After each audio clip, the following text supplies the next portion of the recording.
अस्सलाम वालेकुम viewers, welcome to Urdu से यूट्यूब चैनल।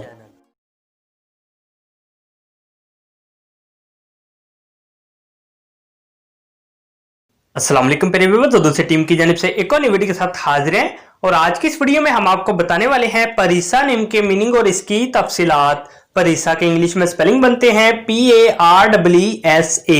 जिन्स लड़की है, मजहब मुस्लिम। परीसा के मायने है परी जैसी। परीसा नाम का शुमार लड़कियों के नामों में होता है। परीसा नाम के अफराद के लिए खुशकिस्मत नंबर 3 माना जाता है, जबकि खुशकिस्मत दिनों में बुध और जुम्मा शामिल है। खुशकिस्मत धातों में हिस्सों के हिसाब से कांसी शामिल है। परीसा नाम के अफराद के लिए माफिक रंगों में पीला, सब्ज, हल्का गुलाबी रंग और खुबानी के रंग जैसा रंग शामिल है। परीसा नाम के अफराद के लिए माफिक पत्थरों में नीलम शामिल है।